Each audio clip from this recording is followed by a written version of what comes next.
I started yesterday working on this new project, 223556. I've taken a bunch of range brass. I'm not going to call it once fired brass. I've got a great big bin in back. And for cleaning them, what I've done is I just took a whole bunch of brass, threw it in a little plastic bucket, and then I drizzled some of this Birchwood Casey brass cartridge case cleaning super concentrate.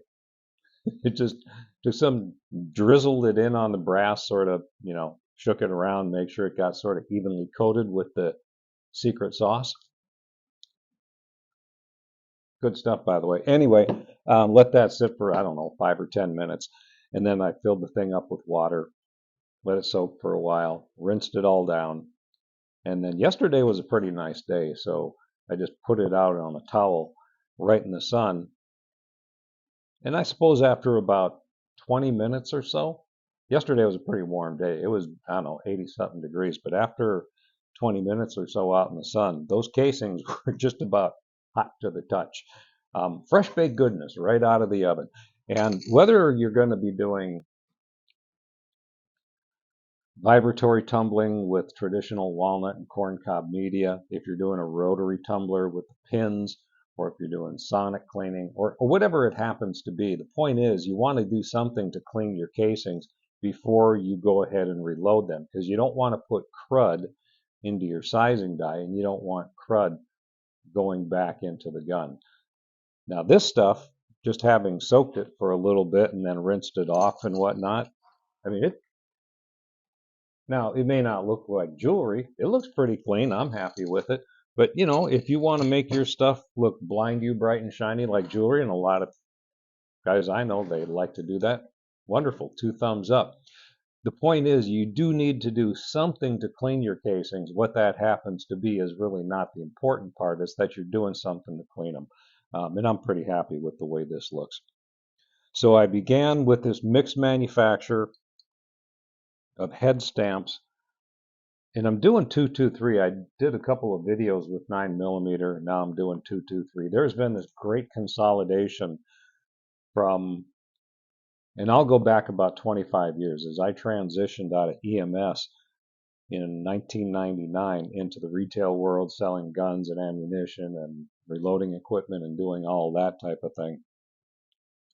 There was still at that time a lot of military surplus firearms out there on the market, and they were still being imported. And you could get good deals on a lot of old, cool World War I and World War II and later stuff.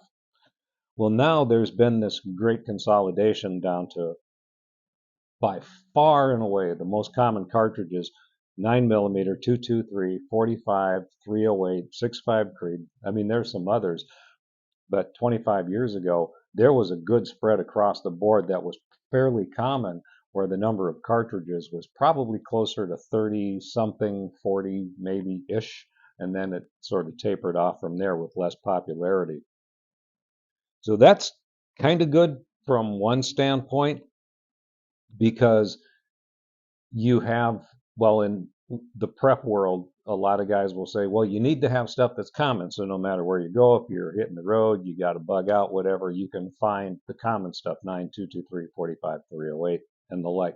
And that's true. However, that's also kind of a fatal funnel, so to speak. And if you're not familiar with what I'm talking about there, you can Google fatal funnel. But kind of like when you take people and you funnel them all into one area, like that, for example, it's easier to manipulate and control masses because you got more of them consolidated down into one narrower area. And the same thing is with cartridges. So when you look back over the last 4 years, particularly, well, when the rioting began. Now, I happened to be online that night. I was doing some stuff, and I had a cousin who lived in South Minneapolis. His wife works with underprivileged kids. And where the rioting began there, not exactly a nice neighborhood, but that's where they live, because anyway, that was her thing. Anyway, he was describing what was taking place, and he used the term war zone many times. You got buildings, being burned to the ground randomly. There was a lot of shots being fired. You didn't know where it was coming from. It was coming from all sorts of different areas. That was total chaos. And my cousin, I mean, this isn't his thing. He's, anyway, that caused a panic nationwide. And you saw an enormous rush to guns, ammunition, reloading stuff, whatever. And that supply chain, as you know, because everything spread to Portland and Seattle and other places as well. That sucked that supply chain dry pretty fast. And now we've got subsequent shortages of everything that we got short on. So if you limit yourself to a few things and you don't have your horizons a little bit broadened, well, you can't get this because everybody got funneled into that. So anybody who's got the power and the ability to control, limit, or manipulate that, you're out of luck, just like everybody else.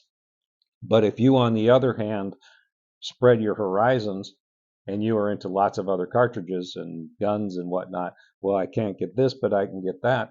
Because that's what I've seen this happen so many times, and it's not just from rioting, from like the lead up to the last election, which was a big deal, and it was successful, obviously. So why would they stop with what worked one time?